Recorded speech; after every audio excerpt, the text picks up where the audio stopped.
Welcome to the StockMiner.com studios here in the Black Hills of South Dakota. I'm your Stockminer, Brian Johnson. And we've had kind of a wild ride today. Now, we started gap up to start the week. Remember, abbreviated week. There's a lot of economic data coming out this week, including the big job numbers at the end of it. So coming into Friday, it'll be very interesting. Thursday's the last day of the month, so I wouldn't be surprised to see the Bulls run this up and try to show or save some sort of face, since May has been just a devastating month for them. Now, we saw a glimpse of it this morning, where we got the consumer confidence numbers, and they weren't good. Matter of fact, they were awful. And the market popped down a little bit, and then it ran back up. And then in the afternoon, we got Spain was downgraded, and oh man, we crashed. Ran down really hard, and then by the end of the day, straight back up again. So the Bulls are doing the old shake off the news and move it the way they want to move it right now. So it'll be interesting to see if that sentiment actually stays consistent the rest of the week, though. We've got some other numbers to be released, and so we'll see if that actually stays. But it was curious to see that we got not one but two pieces of really bad news today, and didn't matter. The market still finished up. Over 1%. NASDAQ, I think, was close to 1.4, 1.5% today, so good moves by all of them. And now let's kind of take a look at what and where we're at. Looking at the 60-minute Dow here, pretty clear. We've been stuck right at this 12.6, 12.3 mark, going back to wherever this was, 18th or something like that. You can see where we've been stuck within this range. Now, we got a little push above it today, couldn't hold it.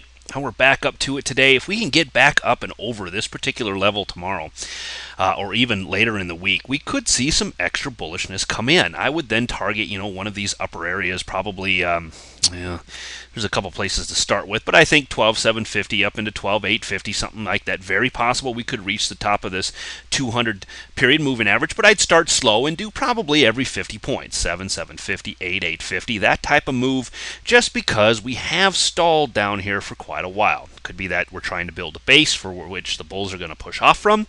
Could be that there's just still a lot of bearish sentiment in the market, and boy, any little news, Spain or downgrades or this or that, could move the market back down again. Now today, obviously, we saw the Bulls come in and save it all, but that doesn't have to be the case. I'm looking for consistency from the Bulls in doing that as we push forward into the rest of the week, and the other numbers start to be released from day to day. Here it is on a daily. Once again, 7,750. Love this number up in here. That gets us back to this previous range. Remember this range we were stuck in, 12.7 to 13.3, 600-point range for the longest time.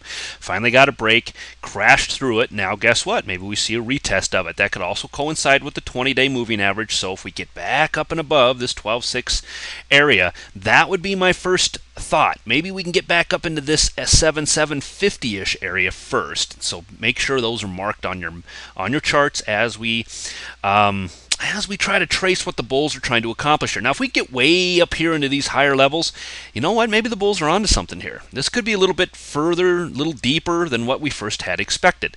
But as it is right now, the Bulls have got to prove it to me. We've been sitting down here 5-6 days or so in a row and really haven't made much of a press any direction at this point. So I'd really like to see some real bullishness come into the market in order to change my sentiment from one to the other. If we move on to the NASDAQ, you can see the 60-minute kind of doing the same thing, putting in what could be here for you technical analysis type people. This could just be an ascending triangle. Ascending triangles are bullish, so here we go again. Up and over this 2580 or so area could put us back into the 20-ish area. That would fit perfectly with what we're seeing here in the 200 period moving average. So if we get back up over these, you want to target it, that's fine. Keep in mind, wasn't up quite as much as I thought. The NDX was only up 1.2, 1.3% today. Still a bit more than the other indices, which means they're still looking the strongest. And Apple really didn't move that much today. It had a gap up, but then from that point on, didn't go anywhere.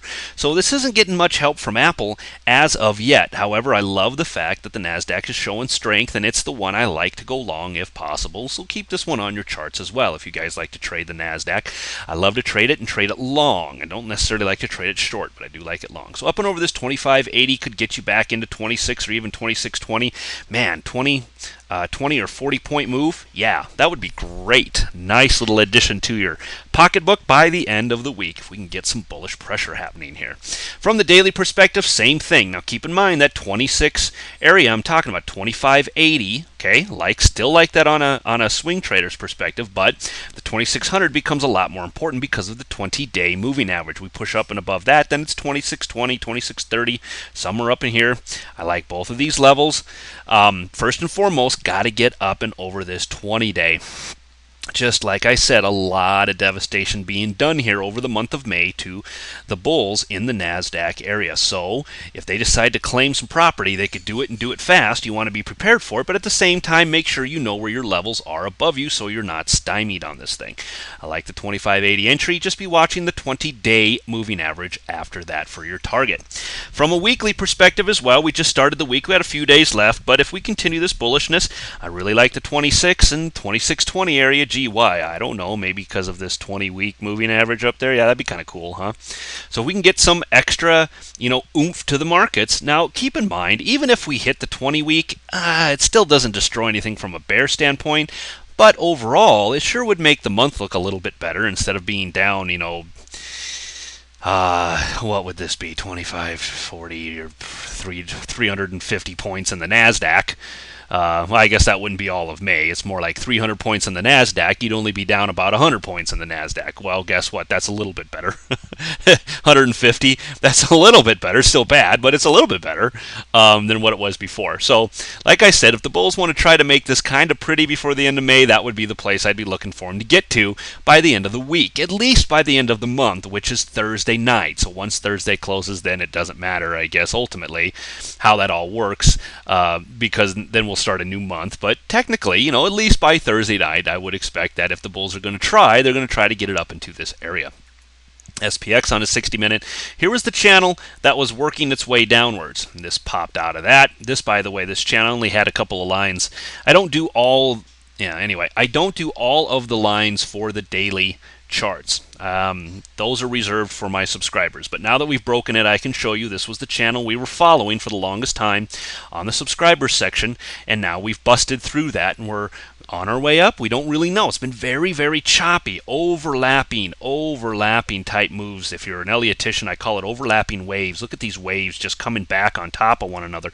Makes for very tricky trading. It seems like every time you get in, you're holding your breath at whether or not it's going to go anywhere because it keeps coming right back to you. So we have to be very cautious in through here. But we can keep pushing our way up through here. Why not? Maybe we can find the 13, 40, 50, and I'd be just, like I said, 40, 50, 60 type motion. This is exactly what I'd be trying to follow in the markets as we push forward on the SPX. Keeping in mind the 55 mark is huge. That's that big 200 period moving average here on the 60-minute. If we flip over to the daily on the SPX, you'll find that the 1340 is also big numbers too, because we're hitting then the 20-day moving average. So you've got 1340-ish, 1355-ish. There's playability in between those two levels. But you want to make sure that you get up and over one before you try to aim for the other. Don't get too far ahead of yourself. We are very extended at the end of the day because of the up and down motion that we saw. But as I said, if the bulls continue to just shrug off any and all data, it could be very good for the markets, and we could see these upper levels hit. The 1355, the 1360 area could potentially come into play at some point down the road. First things first, let's get up and over this 1340, 45 area before we start looking ahead to anything too far, just to give the bears their shot. I mean, they have been the stronger lately all month long, so let's make the bulls earn it. From VIX Daily, I like this thing. Ultimately, if I'm going to be more bullish, this thing's got to be below 20 for me. We're not there yet. Looks like we could be on our way, and a couple of bullish days would absolutely do it. We're real close even as it is right now. But back below 20 shows a little bit more complacency in the market, and that's where I would be expecting to find maybe a bit more bullishness and bullish sentiment starting to leak back into the markets. But we got to get in and below and close in this 20 area, not only on the daily but also on the weekly. You can see we've had not one but two closes above this 20 area, which we haven't seen in a very long time, since the beginning of the year-ish or so. So it is showing a little bit more bearish sentiment over the couple weeks of May, few weeks of May that we've seen so far. Let's see if that'll hold by the time Friday closes, though. Very, very curious. Maybe we dip back down into Thursday, job numbers are bad, and we're back up above it, but I just don't know. I don't want to speculate too much. Just keep in mind, that's the way I use the VIX. Below 20, that shows a little bit more complacency. I can start to lead myself into a bit more bullish sentiment at that point, but since we're still above it, I got to give the bears the benefit of the doubt. FAS just broke this overhead here, looking very nice, looking like a what? Oh, I don't know, maybe an ascending triangle here. You betcha. You identify these, you can put yourself in a really good position if you can identify these chart patterns and formations on the charts themselves. They can help you out a ton in your trading. Anyway, back above this area here looks very, very good. If it can hold, I like it back above 83, 83.50 or so then, and maybe a continued move up into 87.50 and potentially 90. Ah, boy, the 200, it's a ways away, but I'd say back up above 83 to 83.50, we could, yeah, there'd be a good shot at 87.50 and then 90. Let's shoot for those two levels first and work from there. From the daily, I like the same thing. Here we are back into this 85-ish level, but look, 87.50, which is one of the levels, and 90. Focused right in and around the what?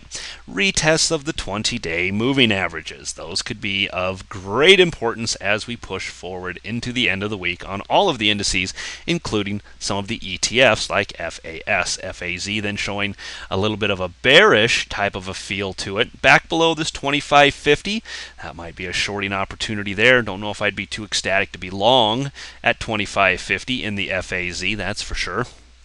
But could just be building what may end up turning out to be nothing more than a bull flag. However, I would prefer to be more conservative and wait for a better entry than to just jump in and hope that eventually it does turn around and go long. So back below the 25.50, I'd target maybe this, a retest of this 24.50 area. Certainly in the cards. FAZ on a daily then, this one's a little bit choppy. This is the one that's kind of got me in a little bit of a conundrum from the standpoint of, are we looking at retesting the 20-day? That's absolutely my target to the downside, hands down. Right back to the 20-day moving average.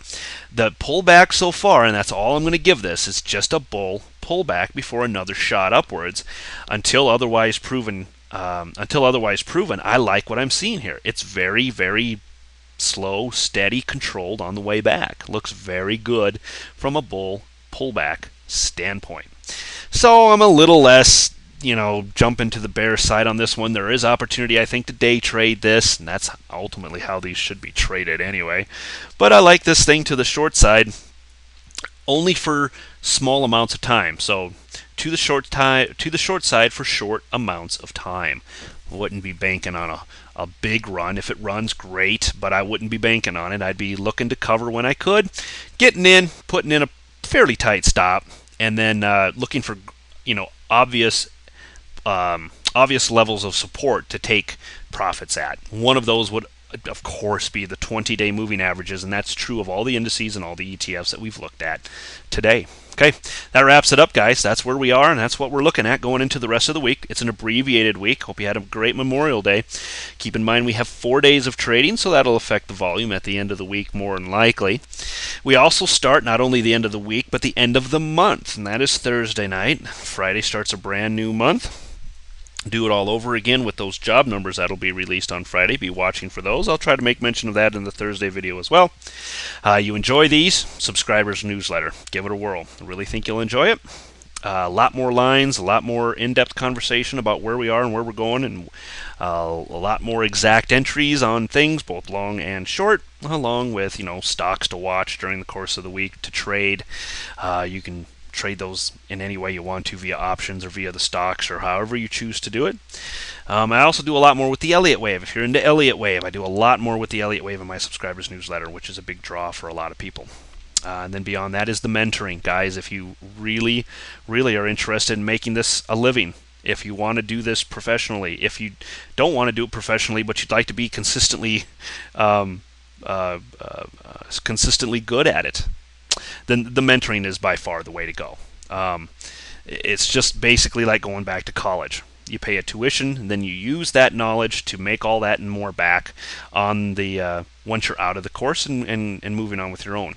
Keep in mind that even once you're out of the course, I'm always at your disposal forever. I don't charge any extra X amount of dollar an hour to talk to you about things after the course is over with. You can call me anytime. We can discuss anything. You can send me charts. We can look at this. We can look at that. It's kind of a lifelong deal. So whether you like it or not, you're stuck with me even after the course is over. Most people appreciate that because they are going to have questions. Write me about that and let me know if you're interested. And we'll see if we can't converse, hook up about that, and get something done for you.